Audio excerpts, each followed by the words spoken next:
How does the economy impact mortgage rates? Let's discuss. As someone who is thinking of buying or selling a home, I'm sure you're paying close attention to the rates. As a matter of fact, I know you guys are paying close attention to the rates. You're paying too much attention to the rates. But let's talk about things that affect the rates. One of the things that affects the rates is the federal funds rate.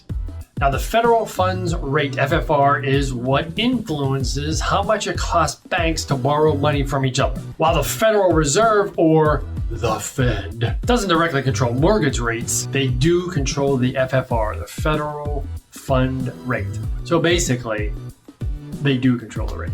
So the relationship between the two, the FFR and the Fed, is why people have been closely watching to see when the Fed might actually lower the rate. Whenever they do that, that's going to put downward pressure on the mortgage rates. So when the Fed meets, and they meet relatively regularly, there's three important metrics they'll look at to make their decision, and they are: 1, the rate of inflation; 2, how many jobs is the economy adding; 3, the unemployment rate. So let's talk about the latest data on all three. The first one, the rate of inflation. Probably heard the word inflation a lot over the last year or two. I know I have. And we do know we have felt it anytime we go out to buy just about anything. It's amazing how much everything has gone up in price. And that's simply because high inflation means prices of just about everything is going up quickly. So the Fed has stated their goal is to get the rate of inflation down to 2%. As of now, it's still a little bit higher than that, but it has been trending in the right direction, thank goodness. Okay, number 2, how many jobs is the economy adding? So they are also, the Fed, that's they, are also watching how many new jobs are created each month. They want to see job growth slow down before they take any action on the FFR. If fewer jobs are created, it means the economy is still strong, but cooling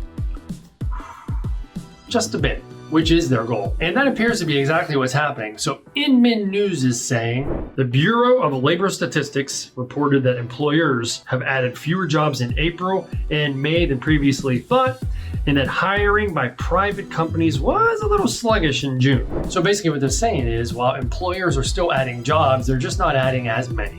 And that is a good indicator that the economy is slowing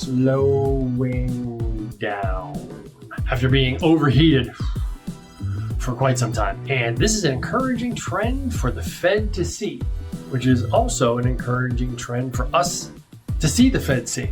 All right, and the third thing is the unemployment rate. So the unemployment rate is defined as the percentage of people that are looking for work but can't find it. So if the rate is low, that means a lot of Americans are employed. Clearly, that's a good thing for many people, but not always good. A bad thing is it could lead to higher inflation because now more people are spending money because they're working. And when that happens, that drives prices up.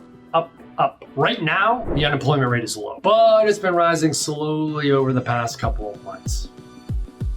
It may seem contradictory or not a good thing, but a higher unemployment rate is something the Fed needs to see before they'll cut the FFR. And that's because a higher unemployment rate means less spending. And that's one of the keys to help us getting inflation back under control. So what does this mean moving forward? While mortgage rates are going to continue to be volatile over the next couple of months, these are actually signs that the economy is heading in the right direction. And that's what the Fed wants to see. But even with that, our good old Fed, it's unlikely that they're going to cut the rates severely anytime soon. As a matter of fact, Jerome Powell, chair of the Federal Reserve, recently said, "We want to be more confident that inflation is moving sustainably down towards that 2% before we start the process of reducing or loosening policy." Basically, what we're seeing is the first signs of that, which is good news for us and gives us a little bit of hope. But we all make decisions on data, and they need to have more data in the bank, so to speak, pun intended, to feel confident that this is a consistent trend and not just a quick blip.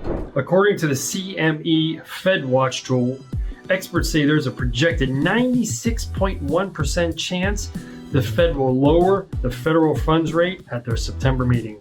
Assuming the direction continues, according to the CME FedWatch tool, experts say there's a projected 96.1% chance next month in their September meeting that the Fed will lower the rate. Remember, the Fed doesn't directly control mortgage rates. It's just that whenever they decide to cut the FFR, mortgage rates should respond. And I have a feeling mortgage rates are dying to respond.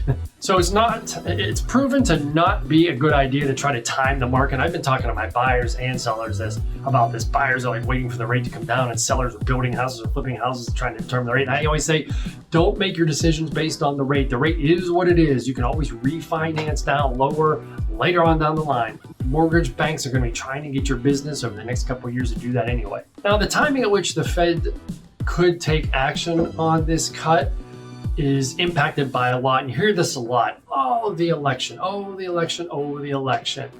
Some people may roll their eyes. Well, it doesn't impact anything. Well, it could. Wars, the election, other economic events. There's a lot of other factors that decide if the Fed will cut the rates other than what I just talked about. So what's the bottom line? Let's talk about the bottom line. Recent economic data, if you watch the world news, shows that there is hope on the horizon. I've been counseling my buyers that we should definitely not be waiting because we don't feel the mortgage rates are going to go up. Now, they fluctuate here and there every day, right? Every week, every month. We're talking a little gap. I'm saying they're not going to shoot up really high anytime soon. They're probably not going to shoot down anytime real low anytime soon, maybe 0.25%, maybe 0.5%, which is kind of a big deal. But again, guys, if you're a buyer and you are waiting on the fence like these birds, you are making the wrong decision. Why? Because all these birds on this line are buyers that are not buying because they're waiting for the interest rates to come down. We have a low inventory pool right now at high home prices. When they do decide, everything I've been talking about, cutting this rate, when they do finally decide to cut the rate, all those birds, otherwise known as buyers, are going to come, open up their wings and fly down off of that line, and they're going to come and try to get all this low inventory, all these homes we don't have. So if you're already having a tough time finding something you like, or you're waiting for the interest rates to come down, it's the worst move you can make. Find a house you love, buy the house, refinance the rate later on down the line. So you can always stay connected with the Brian Sells brand, and I'm constantly trying to give you expert information and stuff that I'm seeing out there. Why is that? Because you matter.